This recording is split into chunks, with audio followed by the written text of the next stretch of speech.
सुप्रभात बच्चों। आइए हम लोग आज रुचिरा भाग 2 का 6वां अध्याय सदाचार इस पाठ का अध्ययन करेंगे।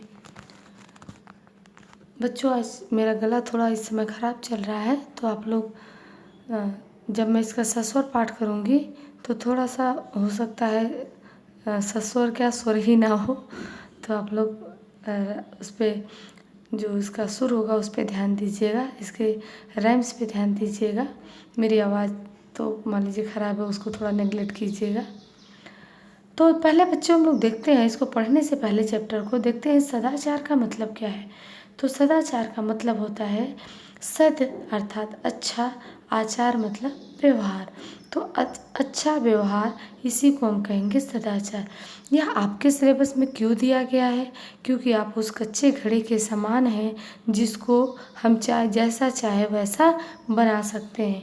कहने का तात्पर्य बच्चों, जब कोई चीज़ आप मिट्टी का बनाते हैं तो वो कैसा होता है, वो मिट्टी का जो कोई वस्तु होता है, जब तक वह पकता नहीं है हम उसे कोई भी आकार दे सकते हैं। जैसे आप क्ले से खेलते हैं ना, क्ले अगर आप चाहें तो क्ले से कुछ भी बना लें, लेकिन अगर हम जो आप मिट्टी जिससे खेल रहे हैं उसको यदि बना करके कुछ उसे आग में डालकर जब कुम्हार पका देता है तो पकने के बाद उसको फोड़ करके कुछ भी बनाना पॉसिबल नहीं है। तो आप उसी कच्चे घड़े के समान हैं, क्योंकि आपके व्यवहार में, आपके हैबिट्स में जो परिवर्तन अभी हो जाएगा वो हो जाएगा। अच्छी आदतें विकसित हो जाएंगी तो हो जाएंगी, अदरवाइज़ जो हमारी खराब आदतें हैं वो हमारे अंदर जब पक जाएंगी, पूरी तरह से आ जाएंगी, तो उसे निकालना बहुत मुश्किल हो जाता है, नामुमकिन के बराबर हो जाता है। तो इसीलिए आपको अभी से अपने अंदर अच्छी हैबिट्स, अच्छी आदतों का, अच्छे व्यवहार का विकास करना चाहिए। आइए बच्चों, हम लोग चैप्टर को पढ़ते हैं। तो आज हम लोग इसमें कुल 6 श्लोक हैं। आज हम लोग 3 श्लोक का अध्ययन करेंगे, बाकी 2 श्लोक हम लोग नेक्स्ट क्लास में नेक्स्ट 3 श्लोक हम लोग अगली क्लास में देखेंगे, ठीक है। चलिए तो शुरू करते हैं। आलस्यम ही मनुष्याणाम शरीरस्थो महान रिपु नास्ति उद्यम समो बंधो कृत्वायम नावसीदति। दोबारा देख लेते हैं बच्चों। आलस्यम ही मनुष्याणाम शरीरस्थो महान रिपु नास्ति उद्यम समो बंधु कृत्वायम नावसीदति। आलस्यम अर्थात आलस्य, ही अर्थात क्योंकि, मनुष्याणाम मनुष्यों में, शरीरस्थः शरीर में रहता हुआ, महान रिपु सबसे बड़ा शत्रु है। बता रहे हैं लेखक कि जो यह आलस्य है हमारे शरीर में, किसी काम को न करने की प्रवृत्ति, किसी काम को टालने की प्रवृत्ति, किसी चीज़ को आज नहीं कल, कल नहीं परसों, या फिर नहीं कर पाएंगे या मुझसे नहीं हो पाएगा, या मैं आज अभी नहीं करूँगा, अभी थका हुआ हूँ, अभी मन नहीं है, जो इस तरह के जो बहाने लगा कर के हम किसी कार्य को टाल देते हैं, तो यह इसी को हम आलस्य कहते हैं। और यह आलस्य मनुष्य के शरीर में रहने वाला सबसे बड़ा शत्रु है। बच्चों, जो चीज़ें बाहर की होती है उससे तो हम लड़ लेते हैं, लेकिन जो हमारे खुद के अंदर होती हैं उससे लड़ना मुश्किल होता है। जैसे आप कई बार अपने स्कूल में विचार सुने होंगे कि जो कंकड़ है, अगर वह जूते के बाहर हो तो चलना पॉसिबल हो जाता है जूते पहनकर, लेकिन यदि जूते के अंदर हो, छोटा भी कंकड़ हो, तो उसको सहन करके चलना पॉसिबल नहीं होता है। तो उसी प्रकार से यदि बाहर की बुराइयां हो, बाहर की प्रॉब्लम हो, बाहर की चुनौती हो, तो उससे हम लड़ सकते हैं, लेकिन अगर प्रॉब्लम हमारे अंदर हो तो लड़ना हमारे लिए मुश्किल हो जाता है। तो इसीलिए कह रहे हैं कि जो यह आलस्य है मनुष्य के शरीर में, वह मनुष्य का सबसे बड़ा शत्रु है। आगे देखिए, कह रहे हैं नास्ति उद्यम समः। नास्ति अर्थात न, अस्ति उद्यम समः। इसको बेटा हम लोग थोड़ा अलग अलग करके देखते हैं। न, अस्ति, उद्यम, समः। ठीक है। न अर्थात नहीं, अस्ति अर्थात है, उद्यम अर्थात मेहनत, समः अर्थात समान, नहीं है उद्यम अर्थात मेहनत के समान। इस शब्द का अर्थ है, ठीक है। तो उद्यम के समान, मेहनत के समान कोई भी बंधु अर्थात मित्र नहीं है। किसके समान? मेहनत के समान, उद्यम के समान कोई भी मित्र नहीं है, बंधु नहीं है। अर्थात यदि हम मेहनत करते हैं तो उससे बड़ा कोई हमारा मित्र नहीं हो सकता, क्योंकि यदि हम मेहनत करेंगे तो हर कोई हमें प्यार करेगा, हर कोई हमें सम्मान देगा और हर जगह हम सम्मान पाएंगे। कृत्वा यम नावसीदति, कृत्वा अर्थात करके, यम जिसको, न अवसीदति, न अर्थात नहीं, अवसीदति अर्थात दुखी होना, जो यह करता है वह कभी भी दुखी नहीं होता है। कृत्वा अर्थात करके, क्री धातु त्वा प्रत्यय है, त्वा प्रत्यय हमेशा करके अर्थ में होता है। कृत्वा खा करके, पित्वा पी करके, गत्वा जा करके, तो त्वा प्रत्यय करके अर्थ में होता है। तो जो भी उद्यम करता है, मेहनत करता है, उससे बड़ा कोई उसका मित्र नहीं है, और जो मेहनत करता है वह कभी भी दुखी नहीं होता है। अवसीदति, सीध धातु है बेटा यहाँ, अवसीदति, अव उपसर्ग है, सीध अर्थात दुख, और तिप प्रत्यय है, लट लकार प्रथम पुरुष एक वचन। तो जो व्यक्ति उद्यम करता है, मेहनत करता है, वह कभी भी दुखी नहीं होता है। क्लियर हो गया होगा मेरे ख्याल से। आगे देखते हैं हम लोग अगला श्लोक।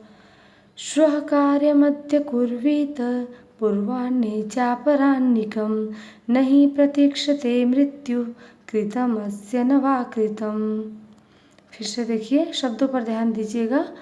श्वः कार्यमद्य कुर्वीत पूर्वाह्ने चापराह्निकं, नहि प्रतीक्षते मृत्यु कृतम अस्य न वा कृतम्।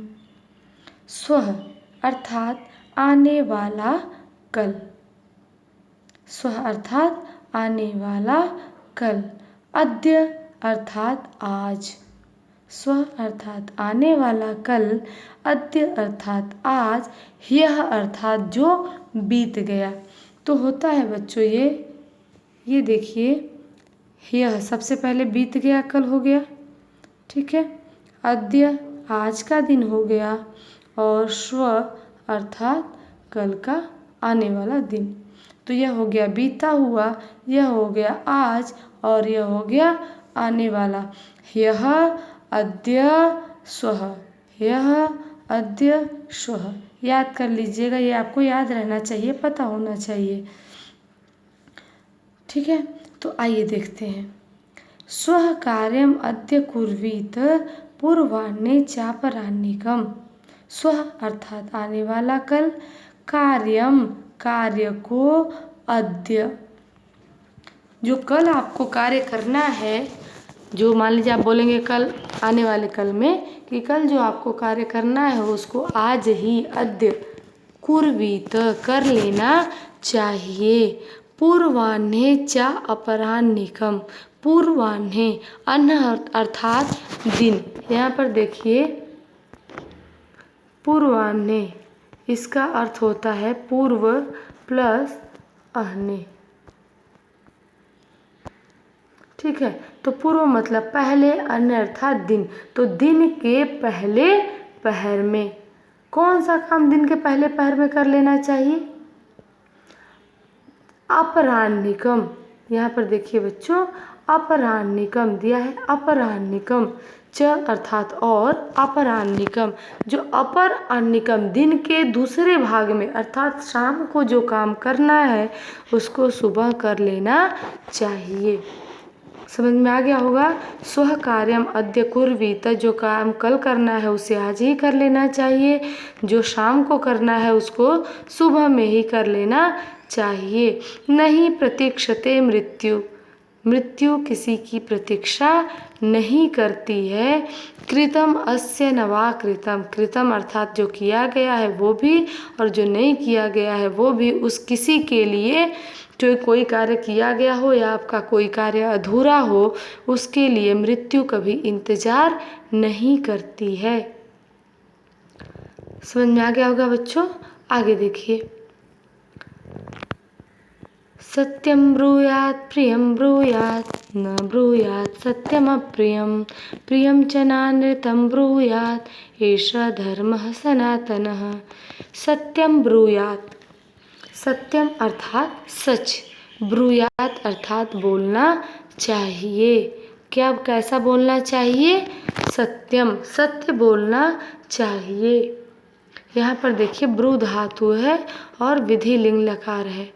ब्रूयात बोलना चाहिए, प्रियम ब्रूयात और प्रिय भी बोलना चाहिए, सत्य भी बोलना चाहिए और प्रिय भी बोलना चाहिए। ठीक है। न ब्रूयात नहीं बोलना चाहिए, कैसा नहीं बोलना चाहिए?